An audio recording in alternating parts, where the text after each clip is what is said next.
Olá, estamos começando mais um podcast, a sua dose a mais de conhecimento. E hoje estamos aqui com a nossa convidada muito especial, a Franciele Bernardi Valim, psicóloga clínica. E tenho certeza que vai contribuir muito conosco hoje com assuntos relevantes, impactantes e com toda a sua experiência aí clínica. Ela que tem um número muito grande de seguidores nas redes sociais. Vamos falar um pouquinho da trajetória dela e das experiências profissionais. Tudo bem, Fran? Oi, bom dia, Vitor. Tudo bem? E você, como vai? Tudo certo. Inclusive, nós estávamos brincando aqui agora que ela tem que se controlar, porque hoje é ela que é entrevistada, né? Então ela não pode me responder com outra pergunta. Eu vou me segurar, pode deixar. Sem perguntas, você faz as perguntas. Perfeito. Fran, para nós iniciarmos, como é que foi o teu primeiro contato com a psicologia? Foi a tua formação inicial, que você já imaginava, sonho de criança? Como é que foi essa tua história? A psicologia chegou na minha vida muito cedo, e eu digo que isso é encontro de poucas pessoas, porque muitas pessoas fazem o ensino médio, cursam o ensino ali médio tentando se encontrar em alguma área. E quando eu era muito novinha, ali dos 11 para os 12 anos, eu tive o contato com a psicologia, eu fui na terapeuta pelo falecimento do meu pai. E ali eu comecei a olhar a psicologia com outros olhos. Isso ainda morando em São Paulo, e eu fiz isso por basicamente mais de 6 meses. E daí trazendo esse olhar da psicologia, quando eu vim a Joaçaba, no ensino médio tinha carreira vocacional, testes e afins, e eu sempre estava com um olhar voltado para a psicologia. Então isso é um encontro já desde os meus 11 anos de idade, o que eu digo que é precoce, mas que eu já sabia desde muito cedo que eu queria. E daí, depois disso, com o passar do tempo e terminando o ensino médio, eu fiz vestibular e iniciei a faculdade, sempre muito certa do que eu queria. Fran, hoje quantos anos faz que você já é formada e atua de forma clínica? Sim, hoje nós estamos em agosto, então em janeiro vai fazer 10 anos que eu sou formada e também que, basicamente 10 anos também que eu estou na clínica, porque logo após a formatura, deu ali 1, 2 meses, eu já comecei a atender e a iniciar essa carreira na clínica. E desde então venho seguindo nela. Fiz um tempo também de serviço ao atendimento público. Então, trabalhei no CAPS por um ano, fiz NASF também. Então, que foi muito rico para minha carreira, porque eu tive acesso à saúde mental de uma forma diferente do que a gente vê no consultório, totalmente diferente. E eu morro de saudades e adorava o que eu fazia lá também. Essa experiência do CAPS que você coloca, eu acredito que são pessoas às vezes um pouco mais carentes, que não têm a condição de pagar por uma consulta ou buscar isso. Você acaba tendo uma visão, eu não diria mais real, mas talvez casos mais impactantes, né? Sem dúvida, sem dúvida. CAPS, álcool e drogas. Então, a gente sabe que ali existe uma vulnerabilidade que é certa. É muito delicado, você precisa ter um tato muito delicado e individualizado. Não que no consultório não precisa ter, precisa também. Eu sempre digo que no consultório a gente trabalha com formas diferentes. Então, cada um dos meus pacientes é uma forma diferente que a gente trabalha. Cada um deles trabalha-se com uma linha. Uma linha, eu digo, um jeito. Tem pessoas que gostam que a pessoa seja mais provocante, outras pessoas que seja mais leve. Então, no CAPS, esse atendimento ele é individualizado mais ainda, porque tem aquelas pessoas que vão chegar num atendimento e vão estar alcoolizadas. Você vai atender aquela pessoa alcoolizada. E você vai atender aquela pessoa logo após um efeito do uso da droga. Então, é mais delicado ainda por esse sentido, porque você nunca sabe o paciente que você vai encontrar na sua frente. Já no consultório, no particular, você já tem uma previsibilidade, o que já é muito bom. Nesses 10 anos, tem uma pergunta que eu gosto muito de fazer para os meus convidados, que é o que mudou, né, do tempo que você formou para cá e quais são os principais desafios da psicologia nos dias de hoje, né? Mudou tudo, Vitor, tudo que você imaginar, sem dúvida mudou. Porque lá atrás tinha a pouca experiência, que sem dúvida nenhuma, eu posso te falar com certeza, ela conta muito porque você tem insegurança para algumas coisas, você tem alguns medos que são muito latentes. E daí, conforme você vai pegando o barco e você vai entendendo o jeito como vai acontecendo, você diminui essa insegurança e você fica muito mais convicto daquilo que você fala, das coisas que você se expressa. Você conhece muito o paciente que está na tua frente. Então, assim, eu tenho pacientes aí muito que vão e que voltam no decorrer desse tempo. E quando eles voltam, eles sempre dizem para mim: ai, Fran, eu tentei fazer outras abordagens, mas eu quis voltar para você. Então, eu acredito que o tempo e o que os pacientes me falam faz com que eu tenha mais segurança ainda de que esse é um caminho que está dando certo. Então, eu preciso seguir nele. Mas mudou muito a geração. Muitos adolescentes vieram para a terapia por conta própria, porque antigamente o adolescente, para ir na terapia, a mãe tinha que incentivar, a mãe tinha que... porque vai, porque você tem que falar sobre isso. Antigamente trazia-se muito esse olhar. E hoje a gente percebe que o adolescente chega para os pais e fala assim: olha, não tô legal, eu não quero falar isso para você, eu quero ir para terapia. Isso cresceu muito de 3 anos para cá. Vamos dizer pós-pandemia, talvez, um pouquinho mais. Mas isso cresceu muito. Que os adolescentes estão vindo mais para terapia por conta própria, por desejo de falar, e não por não confiar nos pais, mas porque eles querem um olhar que seja sem julgamentos, que não venha pegar no pé, mas que venha ser assertivo da mesma forma. Fran, tu levantou um ponto para mim que é muito interessante. Eu vejo alguns estudos, já li um que falava que essa geração, no caso a nossa geração, seria a última geração tão bem sucedida quanto os pais. E recentemente também havia um estudo que falava que o QI dessa geração que está vindo após nós, né, estão com um QI inferior ao nosso. Então, não estão evoluindo, né, tendo um retrocesso da evolução nesse sentido. Quando a gente vê uma matéria dessa, eu escuto esse assunto, me vem à cabeça a criação. Uhum. Tá? Porque eu fui criado de uma forma que eu sempre brinco que eu acho que foi a forma perfeita, equilibrada. Eu vejo que muitas pessoas da minha geração falam de traumas e tal, mas também eu vejo que essa geração que está vindo, talvez os pais muito liberais, tal, e a gente tem estudos que mostram que é uma geração que não está legal. Como é que você vê essa diferença de criação, esses impactos? Como é que a gente trabalha isso clinicamente? A nossa geração, então vamos lá, nós temos pouquíssima diferença de idade, 2 a 3 anos, então a nossa geração era... vou me controlar para não fazer perguntas. Mas você, quando você era pequeno, você ficava sem muito controle de uso de telas, por exemplo. Você ficava na TV. Mas você também saía muito para a rua para andar de bicicleta, por exemplo. E principalmente pensando em meio oeste, assim, em segurança. Como eu já vim em São Paulo, não era bem assim para sair fora de condomínio, fora de prédio, para conseguir andar de bicicleta. Tudo era muito temeroso, assim, toma cuidado, né? Olha o que você vai encontrar ali. Mas aqui eu percebo que tem até essa diferença, não só de cultura, mas também de localidade. Porque uma criança que é criada num centro maior vai ter mais privações. E nós aqui, graças, né, à logística e tudo mais, a gente sabe que a gente tem um nível de segurança melhor. É uma cidade segura. Então, a gente entende que existe, sim, uma diferença muito grande da nossa criação para a criação das crianças que estão vindo.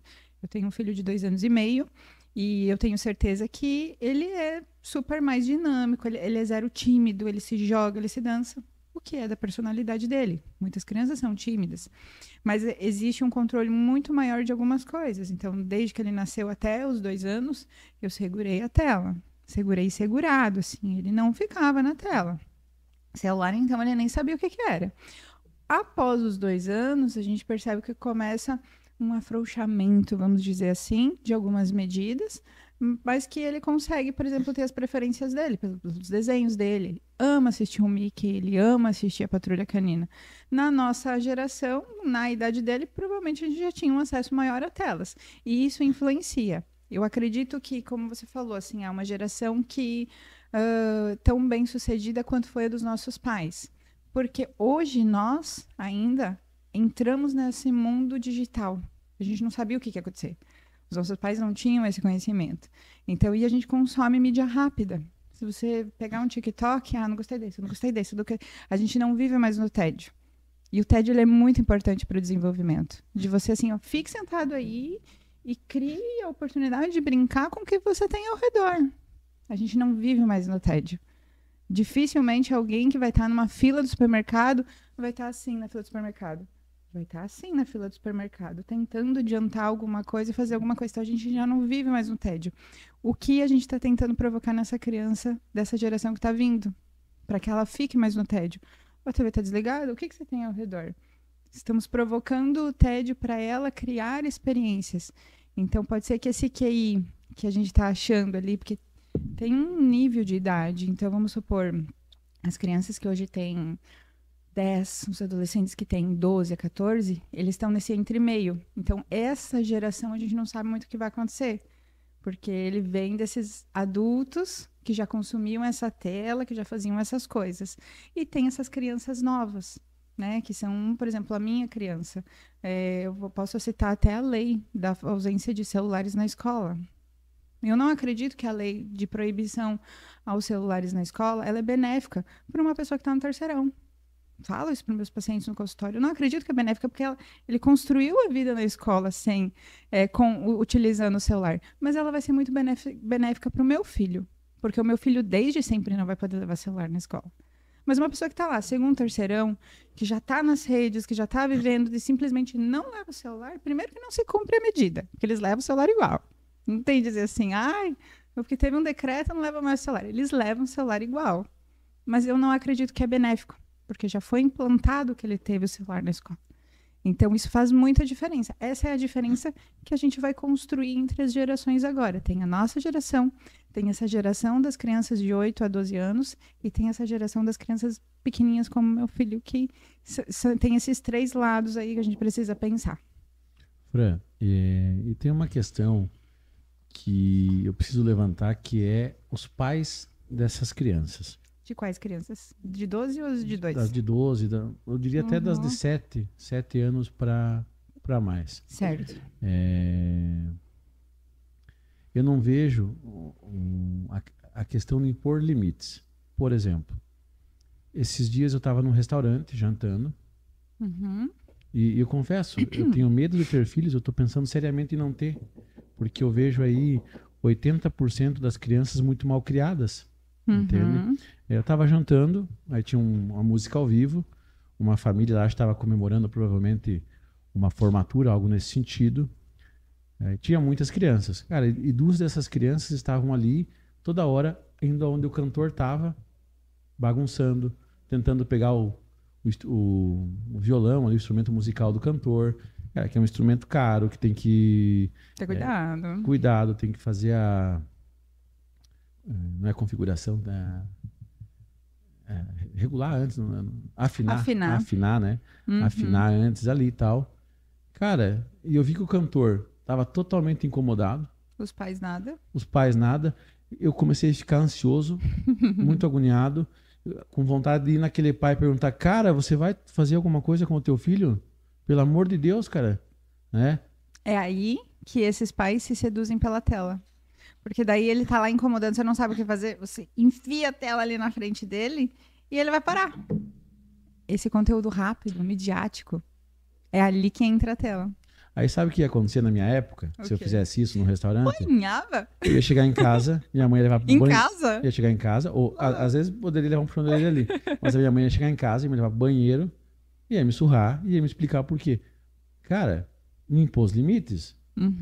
Eu sempre brinco que cada surra que a minha mãe me deu, ela me impôs limites.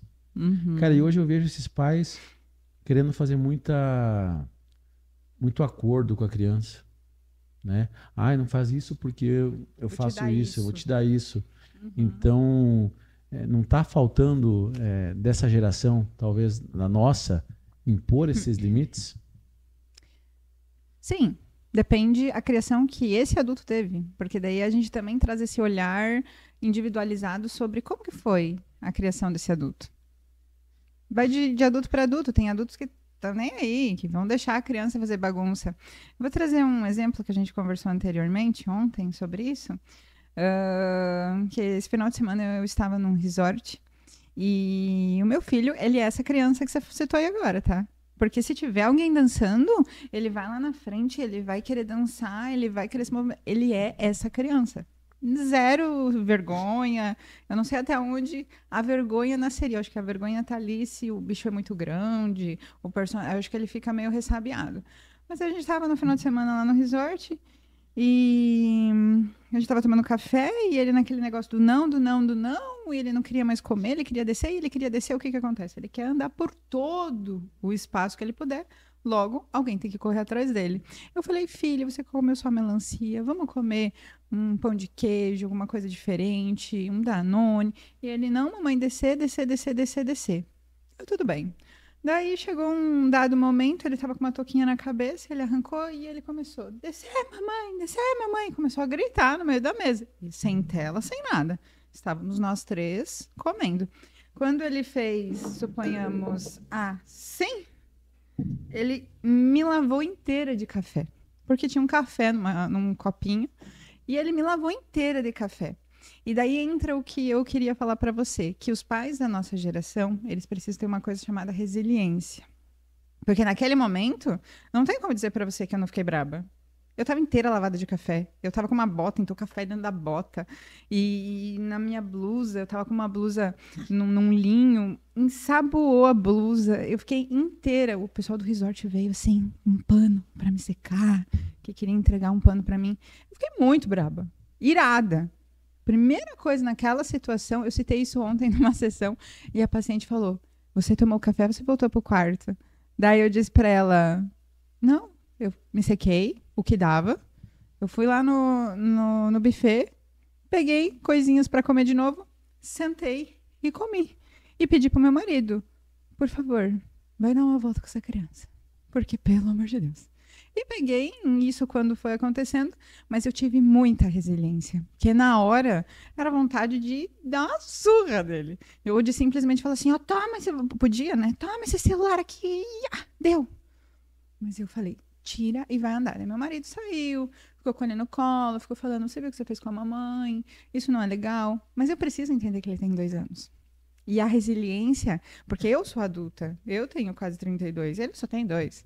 Então, assim, tem uma linha de diferença muito grande. E daí eu respirei fundo, eu sentei conversar com ele e provavelmente, Vitor, ele vai fazer de novo. E ele vai ir no meio das pessoas, se tiver um cantor, e ele vai ser essa criança. A diferença é que eu, adulta, não vou deixar ele ficar mexendo no instrumento musical. Eu vou atrás, eu vou dizer, filho, isso não é legal, vem pra cá. Ele vai ir lá de novo, e eu vou voltar lá de novo. A resiliência. Então, quando se é pai ou mãe dessa geração, a gente precisa falar o quanto você é capaz de suportar e o quanto você é resiliente a passar vergonha e a outras coisas, ou de ver uma criança numa birra, num momento de birra, se jogando no chão. Você precisa trabalhar profundamente a resiliência. O que falta em muitos adultos da nossa geração. Eles já são mais explosivos, eles já querem resolver, tipo assim, meu Deus! E brincando até na mesa, no momento em que o meu filho jogou café em mim, meu marido, que é totalmente envergonhado e tímido, olhou assim para baixo, me olhou sério e disse: se eu fosse você, levava ele no quarto e esbofeteava. Daí eu falei assim, não. Daí dá uma volta com ele. É óbvio que ele não esbofetearia ele. Mas assim, ele ficou tão envergonhado pela situação que eu tava vivendo, que ele acabou trazendo essa brincadeira, assim, nesse sentido. Pegou, foi dar uma volta com ele, conversou, trocou uma ideia. Mas é a resiliência que falta no adulto. Então, a gente falar de criação e de geração, a gente precisa olhar para nossa criança, para o nosso ser adulto. Por exemplo, Vitor, né? Eu me segurei para não fazer uma pergunta. Mas como é a sua criança? Você iria atrás do seu filho, assim, mexendo no instrumento musical de uma banda, de um jantar onde você esteja, e dizer, filho, você faria isso? E muito além de você faria, quantas vezes você era capaz de fazer isso sem se incomodar? Porque senão você não sai de casa. Então, isso é um trabalho que a nossa geração precisa melhorar o olhar para ter resiliência, de fazer 1, de fazer 2, de fazer 3, de fazer 4, sorrindo. E é difícil. É muito difícil. E eu não tenho, talvez, essa resiliência de 1, 2, 3, 4, 5 vezes. Uhum. Porque, claro, o Pietro tem 2 anos E meio. e meio. É diferente, né? Agora, eu vou dar um exemplo dessa criança lá do 6. restaurante. 7 anos, 8 anos. Uhum. Cara, se fosse meu filho, provavelmente em casa, Você ia sentar e conversar. eu daria umas varadinhas e conversaria. Senhor, amado. Fran, É que essa foi a criação que você teve. É que assim, ó, eu acho que deu muito certo. Você só vai dar aquilo que você Sim, tem. entendeu? Eu nunca incomodei a minha mãe com droga. Eu nunca incomodei a minha mãe porque eu tive uma passagem na delegacia. Eu nunca incomodei a minha mãe por ficar sem trabalhar. Até porque provavelmente você tinha medo. Respeito. Respeito. Respeito. Porque assim, hoje eu tenho a consciência de que cada surra que eu levei eu fiz por merecer. Uhum. E assim, a minha mãe, ela nunca me espancou. Uhum. É diferente, né? Vamos daquelas, uma varadinha, uma chinelada, algo que, né? Eu sou muito a favor disso. Porque assim, ó, é uma balança. Uhum. Concordo com o que você está falando, mas nem todo pai está preparado para impor não tá. esses limites, Uhum. né? E o que eu mais vejo é essa falta de limites, né? Então, assim, hoje nós temos essas crianças mal criadas, aí nós temos adolescentes mal criados. Eu, com 16 anos, a minha mãe, um dia depois do meu aniversário, me levou no Caetá para me inscrever numa vaga de empacotador. Comecei a trabalhar com 16 anos. Uhum. Né? Hoje, com 16 anos, muitos dos pais nem pensam em considerar que o filho vai trabalhar.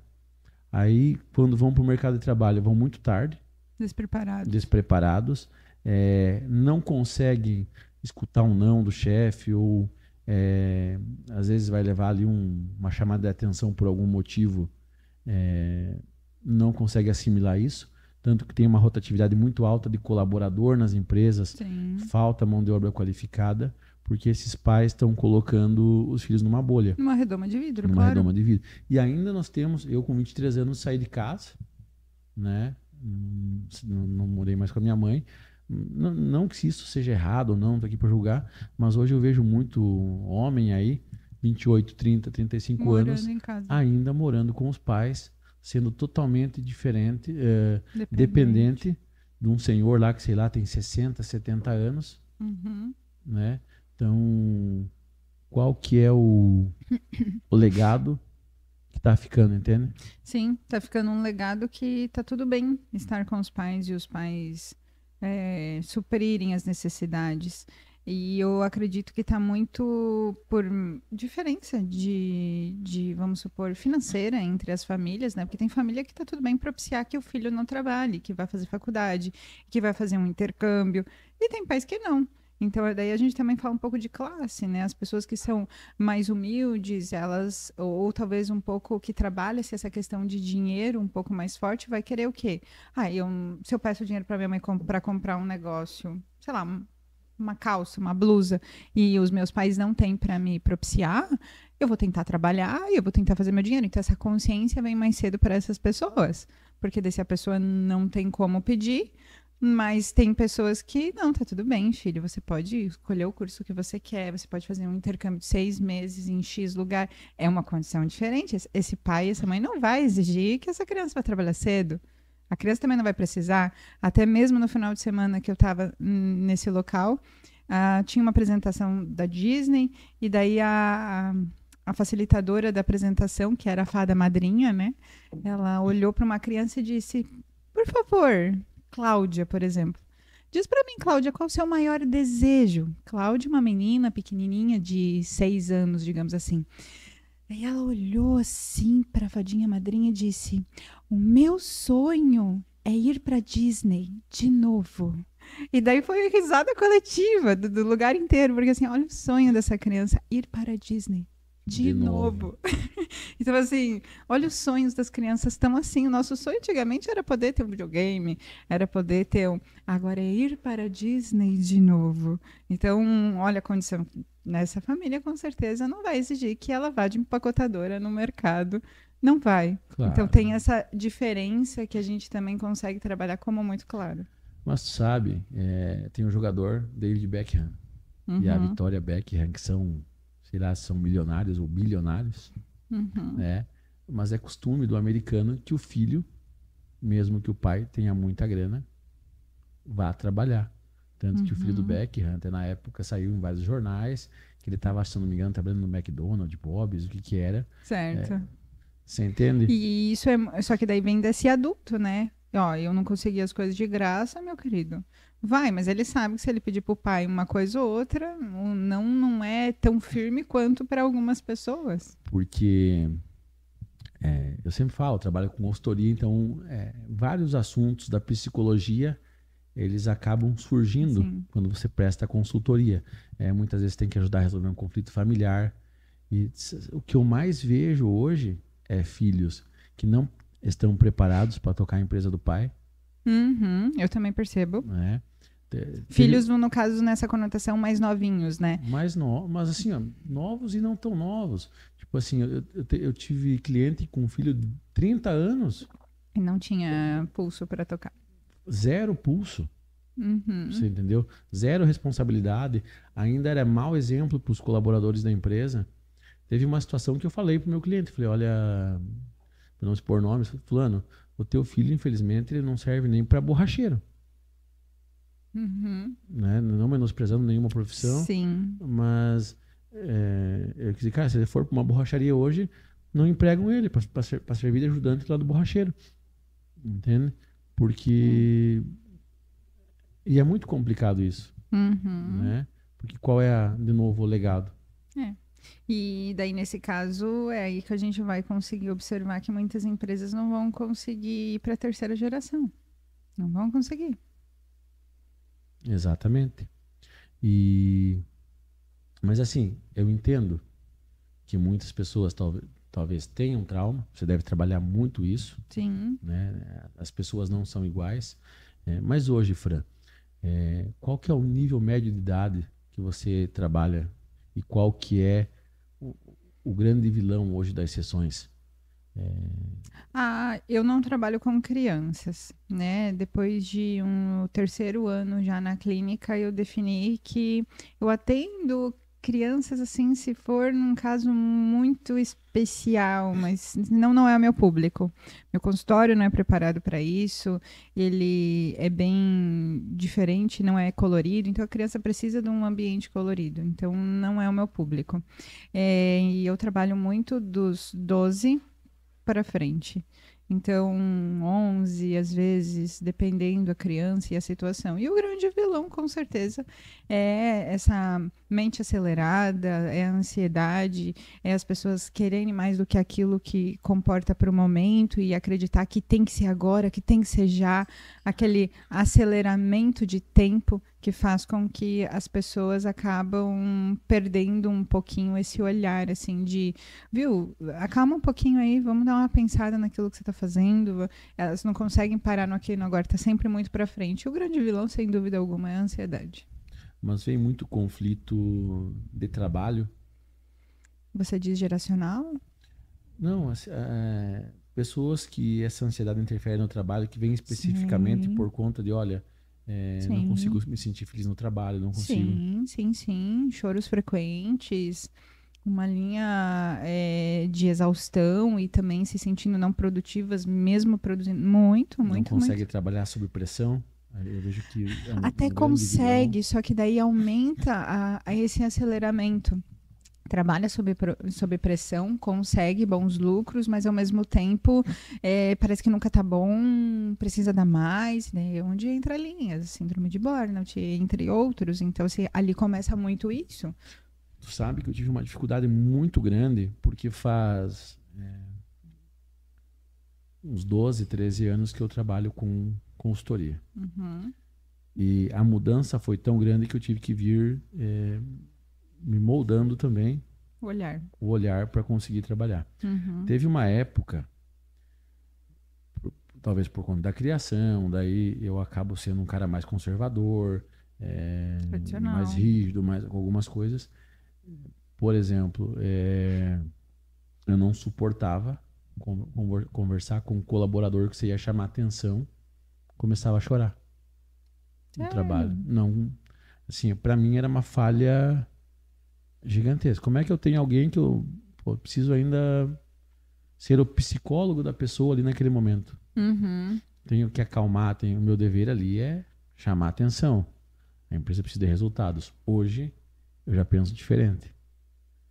Porque está cada vez mais comum. Né? Situações também. Então você não lida bem com mentes fragilizadas. Uma pessoa que tem uma mente fragilizada, muito que provavelmente te deixa inseguro, digamos assim. É mais ou menos nessa linha do que você quer falar. Se a pessoa começa a chorar, porque, por exemplo, eu preciso saber lidar bem com pessoas que saem, que chorem. É que o teu espaço, ele Pra aquilo. é para aquilo, né? Uhum.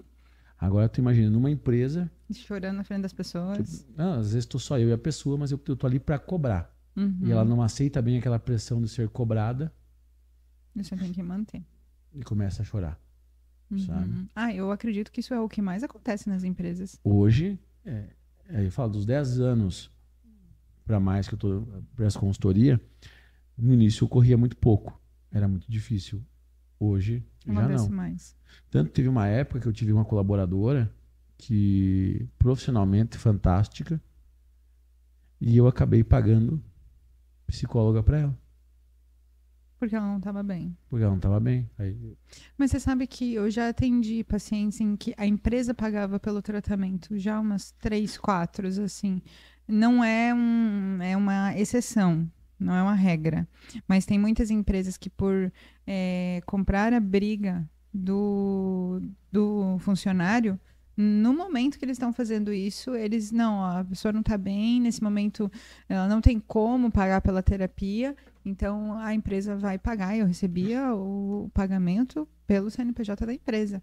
Então eu acredito que sim, quando você percebe que o colaborador é um diferencial, faz esse movimento por jus, eu entendo o teu posicionamento de ter pago, porque você queria que aquela funcionária ficasse bem, e se ela chora no ambiente de trabalho, se ela chora, dependendo da situação, todo choro é um resultado de alguma coisa que a gente está sentindo. Então, se a pessoa está chorando, é porque alguma coisa não está certa. Então, tem que dar um olhar. Não precisa ser uma terapia de acompanhamento. Pode ser uma terapia breve, que é até 10 sessões. Pode. Pode. A pessoa vai lá, resolve essa situação, libera e vai. Ou uma psicoterapia de acompanhamento, que daí ela não é datada por número de sessões. Mas sim, sem dúvida alguma. e geralmente esses choros acontecem quando você coloca uma pressão por resultado, eu preciso que você produza Melhore esse mais, comportamento. eu preciso que você melhore isso, Uhum. né? Porque assim, ó, um desafio muito grande hoje claro, a nossa geração, ela foi criada para pensar muito mais no trabalho. Uhum. Até essa semana eu estava numa discussão lá em casa, numa discussão saudável, e a gente tava com um problema para resolver. Aí eu falei para minha esposa, falei, mas a prioridade é o trabalho. Ela me olhou, sério que a prioridade é o trabalho? Eu falei, claro, senão nós dois vamos se amar debaixo da ponta. Boa, Né? não dá, né? Então... Mas se vocês querem se amar, em frente à Torre Eiffel. Entende? Então, a prioridade acaba sendo o trabalho. Sim. E dessa geração não tem isso. Né? Então, E outro ponto daí, que chama atenção é várias entrevistas que eu fiz, eu nem recebo mais, né? Não entrevisto. Mas o candidato ali à vaga ou ir com a mulher e com o marido, ou vice-versa, ou ir com o pai ou a mãe para entrevista de emprego.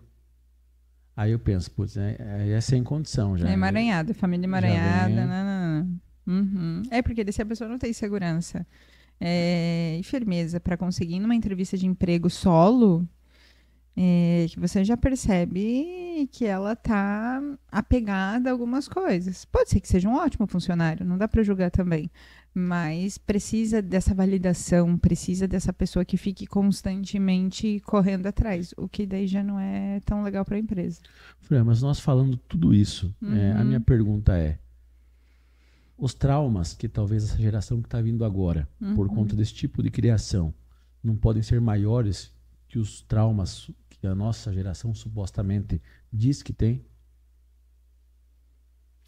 É cultural, é tudo, são traumas diferentes. Eu não tenho como dizer se é maior, se é menor, porque tudo depende de como essa pessoa vai lidar com isso. Por exemplo, dos teus traumas para os traumas dessa geração que está vindo, essa geração às vezes vai olhar para o teu trauma e vai falar assim, nada a ver.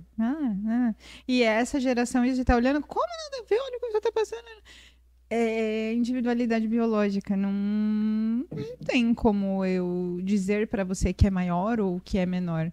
Tudo depende do reforço, da consequência, do quanto essa geração que está vindo entende aquilo como maléfico. Eu entendo que isso é mal para mim. Ou, por exemplo, o que a gente estava aceitando antes de resiliência. Eu acredito que eu sou uma pessoa muito resiliente, mas eu perco a minha cabeça bem fácil também. E perco. Muito fácil. Então, assim, a resiliência minha, ela tá sempre pautada mais nos ambientes abertos, maiores, que tem mais pessoas. Eu percebo que eu lido muito bem, eu sou resiliente, eu pego, converso, mas daí em ambientes, em casa, por exemplo, ontem à noite, o Pia tava pisando em cima dos livros dele, eu falei, garoto, que é isso? Você vai estragar, não vou te dar mais. E falei, daí ele me olhou assim, ficou sério. Eu falei, não é pra estragar o livrinho. Já te falei isso 1000 vezes. Daí ele deu uma acalmada, parou. Daí ele me olhou bem sério, assim, mamãe. E fez coração. Eu falei, mas é um jaguar. Então, assim, como é que eu vou dizer que os traumas que vêm pra lá, não tenho como citar isso. Mas que em consultório, talvez numa amostra, mais um podcast, daqui 5 anos eu consiga te dar essa resposta. Porque daí esses adultos já vão estar vivenciando a vida no mercado de trabalho, talvez indo trabalhar e ganhando R$2.000, se ganharem R$2.000 e falando, meu Deus, mas não consigo fazer nada com isso. Daí a realidade começa a cair. E daí eu, sem dúvida, conseguiria ter uma ideia melhor. Tu falou num ponto agora, que é essas pessoas indo para o mercado de trabalho. Sim. Aí eu vou entrar num assunto que me chamou a atenção, e que foi o vídeo da adultização do Felca, né? Teve um início lá que ele mostra algumas crianças com terno, com roupa de executivo, num podcast Num também, podcast, né? Sei todos lá, de preto, todos de né? preto, 15, 14 anos. Desculpa. Provavelmente o pai dessa criança seja um executivo, um empresário. Sim. Mas essa criança ali, se colocando como um mini Pablo Marçal, uma pessoa que já sabe... na igreja fez R$6.000. Sim, como se já soubesse todos os segredos da vida. Sim. Né? E eu fiquei... Coach. Uma paciente ontem à noite me falou assim, aqueles meninos que fazem podcast, eles são os coaches do adolescente. Eu falei, o quê? Coach do adolescente. Eu falei, entendi. E daí, Fran, me chamou a atenção para uma preocupação muito grande, fora todas as outras questões de exploração infantil, Sim. mas essa de que adolescentes tendo adolescentes como referência. Uhum. Inconsequentes. Que estão no meio do culto da igreja lá, fazendo dinheiro e assim, eu não preciso que meu pai me dê um iPhone, eu compro meu iPhone. Eu faço. Isso é um problema, porque daí eu tiro o direito daquele ser humaninho de ser criança. Isso é muito sério. O Felca foi muito assertivo no vídeo dele. Todos os 49 minutos do vídeo dele foram muito assertivos. Eu visualizo o Felca como um adulto que tem muitos traumas, né? E se você acompanha, eu já segui ele em outros momentos, mas ele sempre fala do tamanho dele ser um homem grande, ele sempre causou uma certa polêmica. Tu falou um ponto que eu vou te interromper para te perguntar. Uhum. Tu falou que você imagina o Felca como um adulto de muitos traumas. Eu conheci ele, eu não conhecia ele, por conta do primeiro vídeo ali que ele fez das apostas, das bets e tal. Uhum. Que aí comecei a seguir ele porque achei um cara fantástico, com um pensamento muito legal. Aí eu te pergunto, esses traumas moldaram ele para essa personalidade. Uhum. Então nós podemos dizer que existem traumas que são bons, porque moldaram a personalidade dele para ter esse tipo de visão e esse tipo de consciência.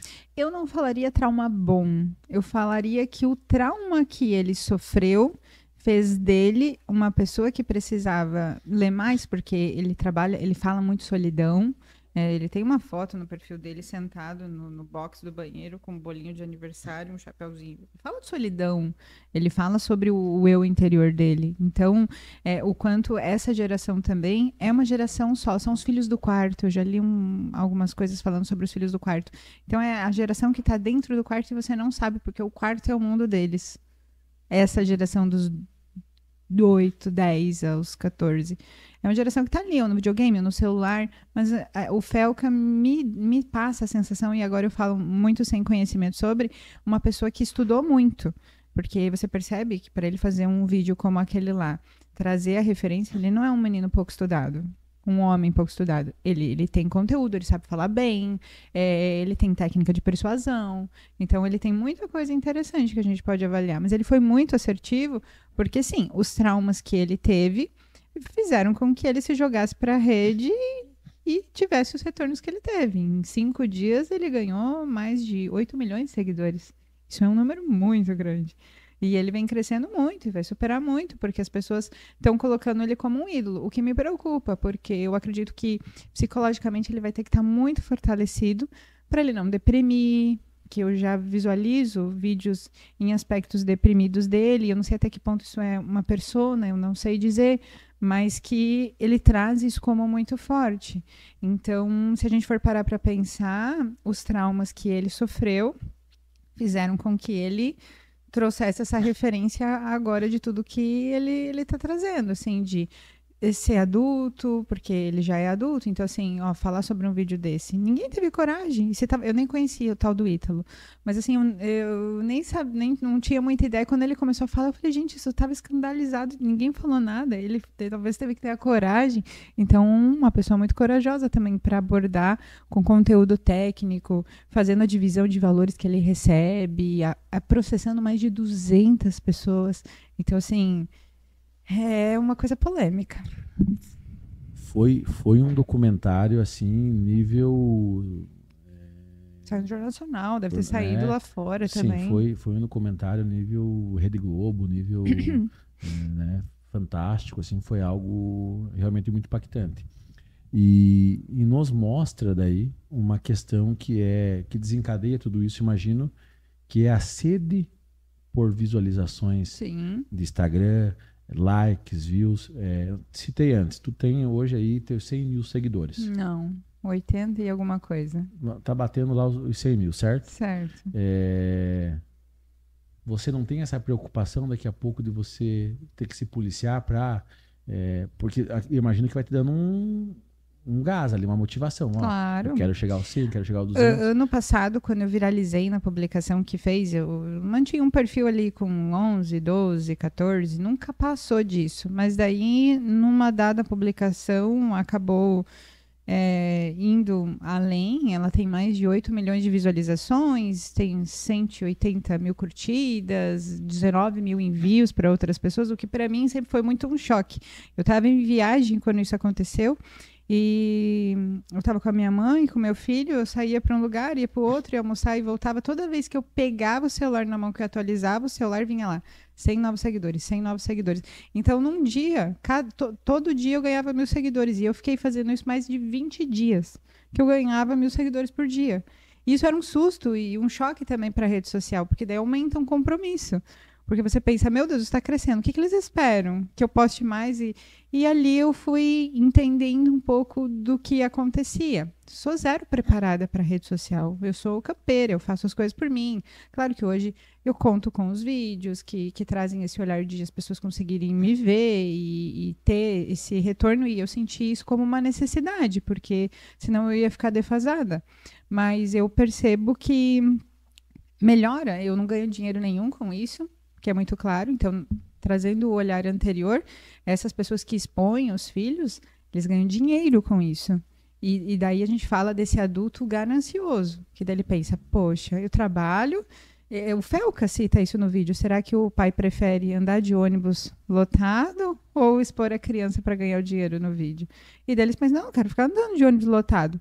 Eu vou expor a criança ali que está me dando mais dinheiro do que eu trabalhar no trabalho atual que eu tenho, e daí perde-se a noção do que está perdendo essa criança de infância, entre outras coisas. Então aumenta um compromisso, sem dúvida nenhuma. Por isso que quero chegar no 100. Tem meta, tem que chegar no 100. Entendeu? Só que agora, analisando isso, me veio à cabeça uma questão. Que eu acho que mudou a ferramenta para essa exposição. Certo. Que hoje nós temos a rede social, que é o que monetiza e gera muita riqueza, e que às vezes você não depende de ter um talento. Muitas das viralizações aí que se tem é muito da sorte também. É muito da sorte. Você já viralizou numa publicação? Lembra? Lembro. Então, é muito da sorte. Mas se nós pegarmos, Fran, eu sempre não gostei, eu tive uma aversão de pai de artista. Tipo assim, eu assisti o filme da história do Zé de Camargo e Luciano, pô, eles veem o pai como um herói e tal, não sei o quê. Beleza, fantástico. Mas assim, vendo aquele vídeo, cara, o filme, eu não vejo o pai deles como um herói. Eu vejo como um cara firme, Também assisti o filme. que a todo custo quis que os filhos cantassem. Foi o maior incentivador, porque ia lá no orelhão e... Não aceitava que os filhos não cantassem. Um deles não queria cantar, queria jogar bola. Que depois veio a falecer ali. E depois entrou o Luciano cantar.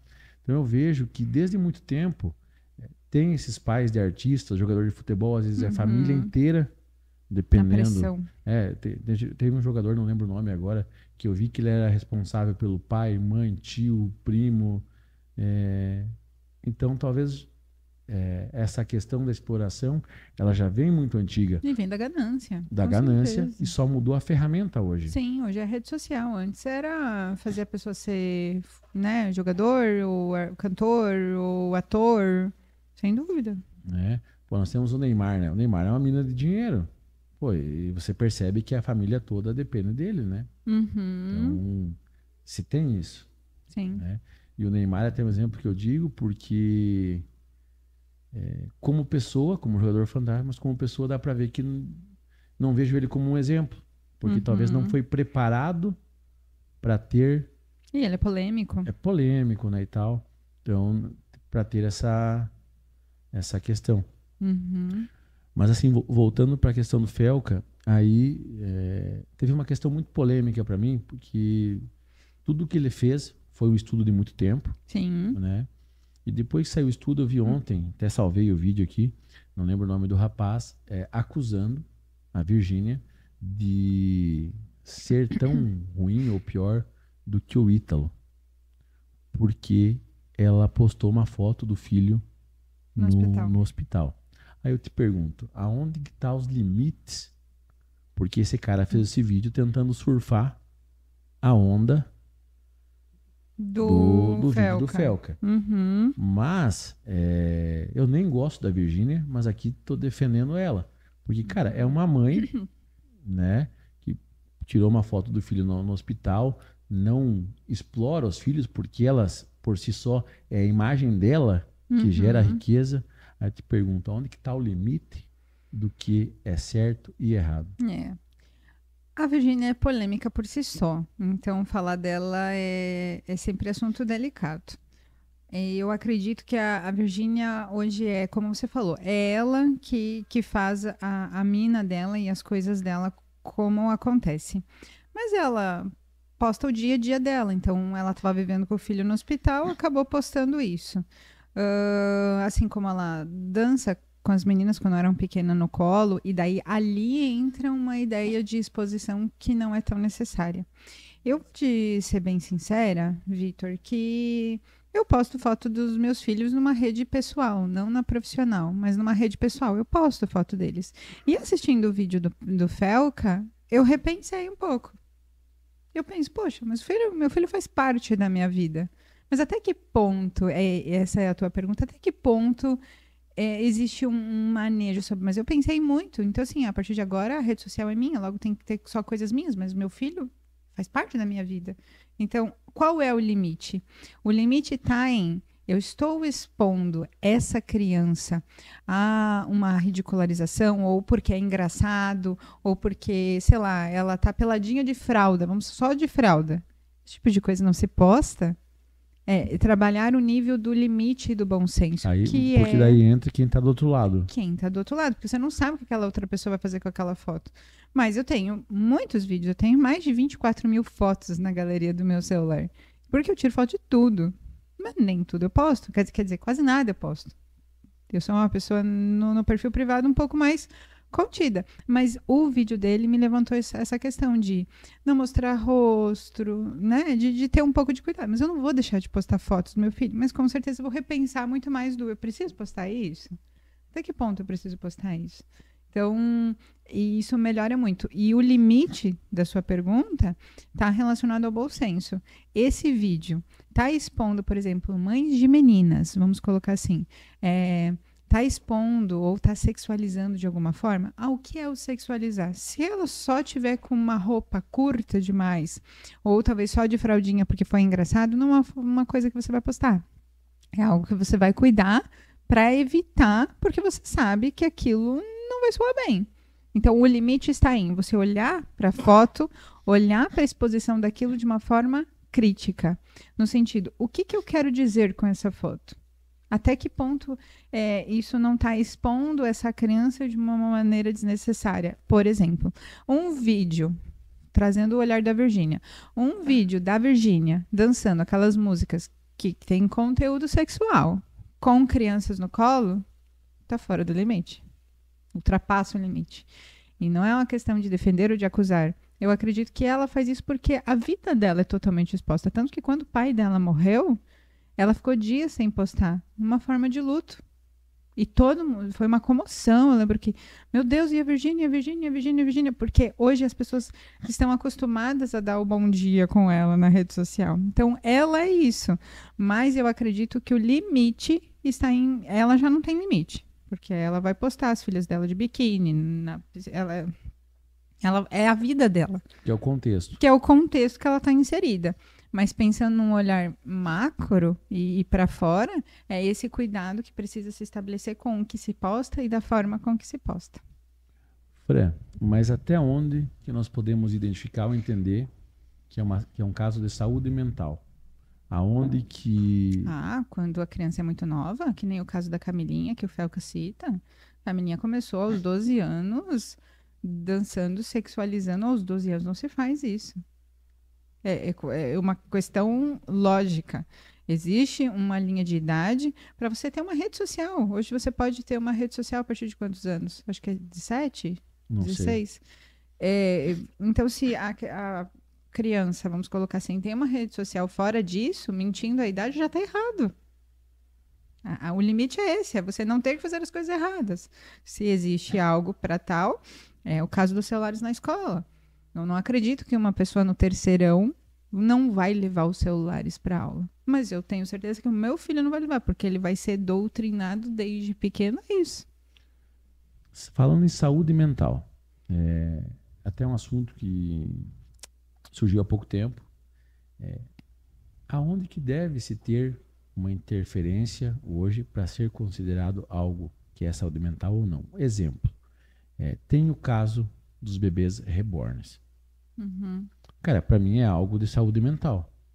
Alguém Sim. que se identifica que aquele objeto é uma bebê. criança, é um bebê, precisa de cuidado, a ponto de repente de levar numa UPA, envolver outras pessoas com isso. Uhum. Isso não é um caso de saúde mental? Sem dúvida. Sem dúvida. Eu não peguei nenhum caso de paciente com bebê reborn, mas já ouvi pessoas próximas que tiveram.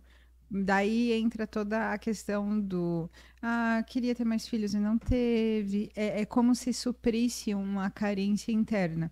Assim como, Vitor, pessoas que hoje não conseguem maternar porque deram preferência para o trabalho, como você citou antes, e daí hoje o número de mulheres que tentam engravidar e não conseguem, mas estão tentando fazer isso aos 37, 38 e 39, é gritante. Existem muitas mulheres que tentam e não conseguem. E daí, aonde que está a linha da saúde mental? É quando essas pessoas vão para uma linha saudável, tentando fazer uma FIV, né? Vão para fertilização, vão para outros lados, ou elas patologizam a situação e começam no meio rápido da sedução, ou um bebê que é idêntico ao real, que é próximo das características do real, e fazem daquilo. Nossa. Ou que pegam cachorrinhos e fazem festa de aniversário. Pode fazer, trabalhar essa linha assim. Eu tenho cachorro. Mas clinicamente falando, Fran, a pessoa que tem a tendência ou tem esse bebê reborn, ela pode ser considerada alguém que tem uma doença de saúde mental? Vitor, eu acredito fielmente que essa pessoa tem uma doença mental, sim, me posicionando, mas a que nível eu não consigo identificar, por causa das características individuais. Mas se um paciente meu hoje chega no consultório e diz, ou chega com um bebê reborn no colo, óbvio que eu não vou tratar isso como normal. É óbvio que eu não vou tratar isso como normal. E a gente vai intervir para entender o que levou essa pessoa a ter isso e a fazer dessa forma. Um caso de saúde mental, sim. Mas eu não acredito que envolveria ansiolíticos, por exemplo, inicialmente. A gente entender a situação, trabalhar em cima dela, e se a gente percebe que o comportamento não se desvia, a gente intervir para outros setores. Mas, sim, é um caso de saúde mental, sem dúvida alguma. É caso de intervenção. É caso de intervenção de alguma forma. Seja movimentando psicoterapia mais intensa.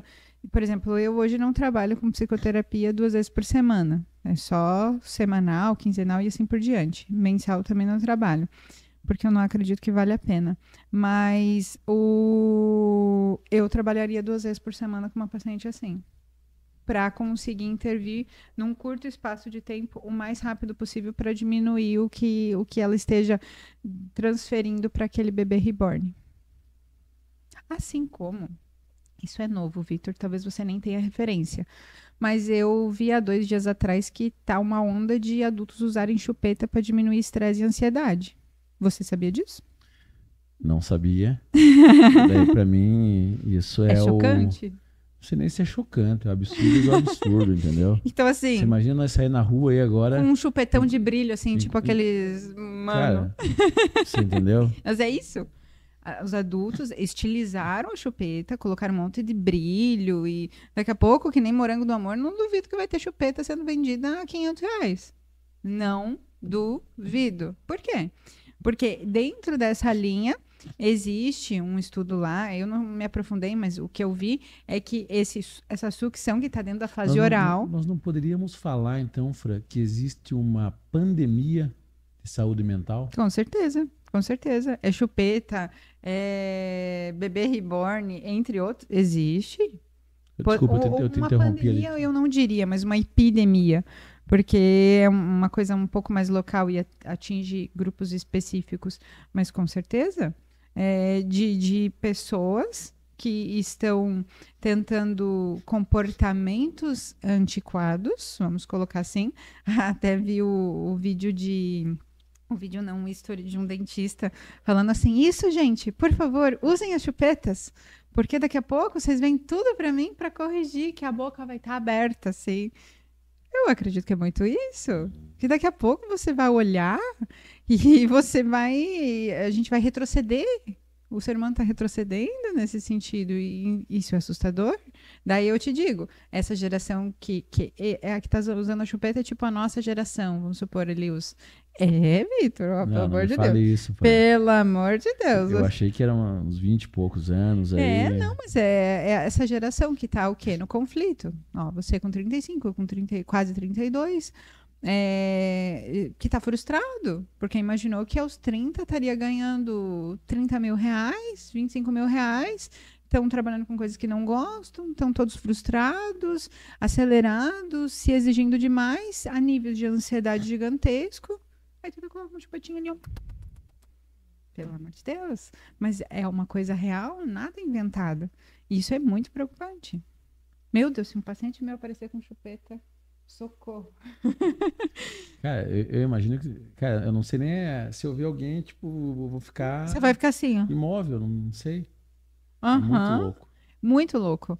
Então, se a gente pensar em casos clínicos, é uma epidemia de saúde mental. Pensando em saúde mental, uma pessoa que tem essas tendências de ir para um reborn, de adulto chupar chupeta, ela tem tendências que podem se desencadear depois em casos mais graves de agressão, é,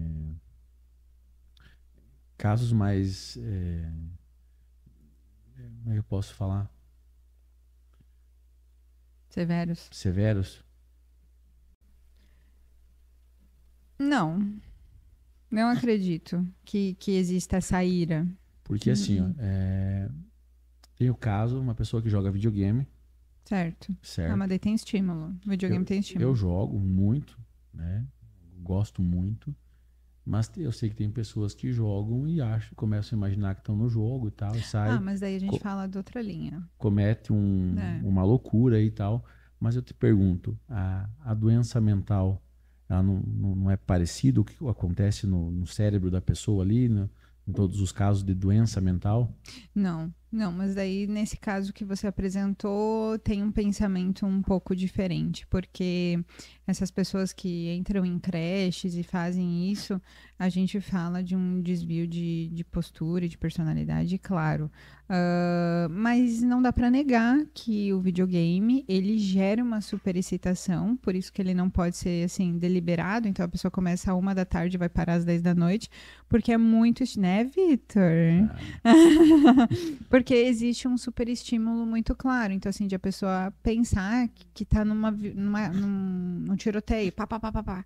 E isso mas traz. é isso que não me entra na cabeça. Eu jogo muito, por exemplo, final de semana, jogo horas tal. É que É, você não tem cara, esquizofrenia, você não tem tendência à bipolaridade, não você me não entra tem na cabeça essa tendência. questão de cara, tipo assim, ó, agora os desenhos animados têm classificação tipo Tom e Jerry, até fizeram uma Uhum. adaptação lá ridícula, porque, cara, era desenho agressivo. Cara, eu desde criança, É, eu vi o Tom e Jerry. Tom e Jerry fazendo aquelas coisas, eu sabia que era errado, que se eu fizesse ia me machucar, É. entende? Mas as crianças hoje já não estão conseguindo ter essa linha do eu não posso fazer isso. Por isso que os desenhos que são recomendados para crianças menores são desenhos que têm um pouco estímulo, que sejam coloridos, mas que não apresentem variações de tela muito drásticas. E tem desenhos específicos para isso. Daí, conforme a pessoa vai tendo maturidade, e eu acredito que isso é assistido, porque essa criança não vai ter um grau de maturidade se o adulto que estiver supervisionando não tiver. Então, o futuro das crianças depende do adulto que nós somos. Então, se nós não entendemos que somos bons adultos, ferrou. Porque daí acabou. Agora, se a gente entende que é bom adulto, que a gente vai conseguir passar um limite adequado para essa criança, daí a coisa fica um pouco mais dosada, você consegue equilibrar. Agora, assim, vamos supor, né? Numa ira de restaurante, quantas pessoas você já viu que estão com os celulares apontados assim, e você nem sabe que tem criança, porque estão ali assim, ó. Tem muitas, muitas e muitas e muitas crianças que entram nessa linha. Porque daí não incomoda, né? E a ideia é não incomodar. Ou a ideia é que a criança consiga se desenvolver, que ela consiga explorar, mas com supervisão. Então, tudo não do comportamento de uma criança tem um adulto por trás. Se você não entende que você tem essa gerência como adulto, ou as pessoas entendem, daí é essa criança que tá indo agora, né? Usando chupetas, grande, porque a chupeta é recomendada até o 1º ano de vida e não mais que isso. Sempre que você deixou além a criança de 1 ano de idade com chupeta, tá errado.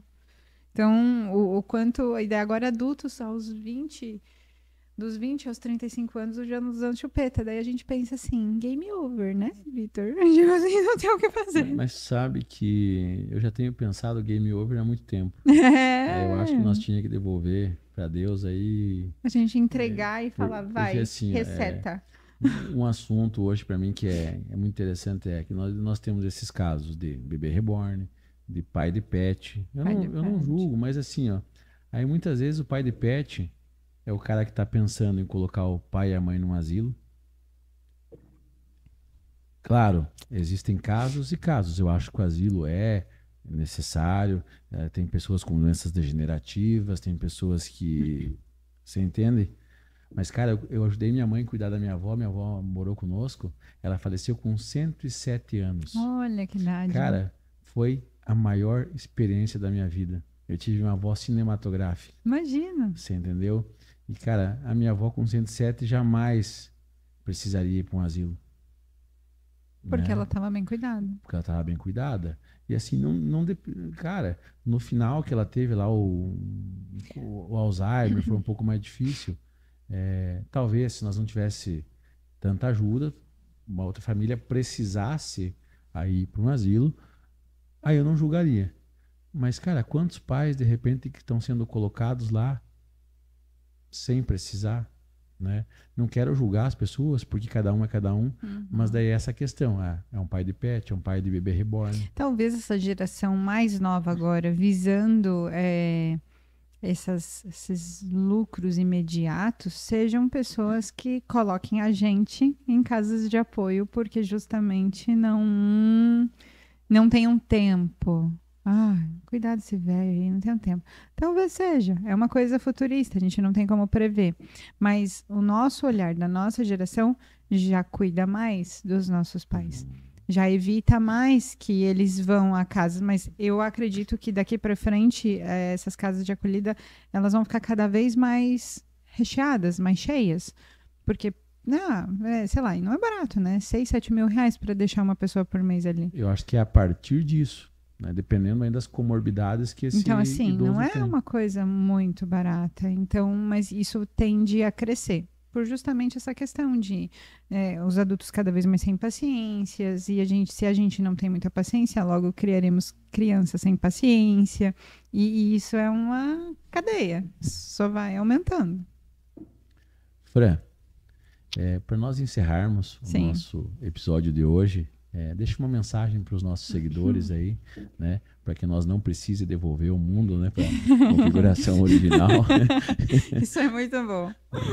Então, eu acredito que a gente precisa trabalhar muitas questões da nossa cabeça, do nosso pensar e do nosso agir. Até mesmo eu vou citar a frase que eu tirei aqui do baúzinho quando eu cheguei, porque eu acredito que ela é pertinente. A frase diz: é importante refletir para estabelecer o equilíbrio, pois as ações impulsivas causam frustrações.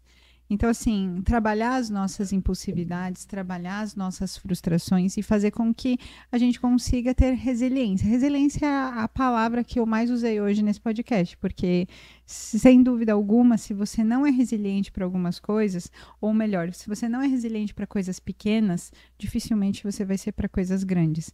Então, eu acredito que essa é a grande mensagem e o sentimento que pode existir para que a gente consiga prever gerações adequadas, vamos colocar assim, mentalmente, e com mais liberdade de escolha, sem essa impulsividade que norteia o caminhar e o dia a dia das pessoas. Perfeito. Falar agora dos nossos patrocinadores, The Office Workspace, espaços compartilhados, coworking. Você que está iniciando seu negócio, às vezes tem o medo de empreender, ali você vai ter preços super acessíveis, livre de IPTU, água, internet, né? Vai ter só o custo do espaço e é um custo muito acessível. Não sei, Fran, se tem algum dado, mas a gente que trabalhar em casa psicologicamente é mais difícil. Com certeza, ter um espaço e sair do ambiente da casa e ir para um ambiente de trabalho faz muita diferença. Então, The Office Workspace é o que está faltando para você dar o pontapé inicial para você iniciar o seu negócio, começar a atender. Daqui a pouco é uma psicóloga iniciando. Então, nós temos ali salas personalizadas para atender a tua demanda.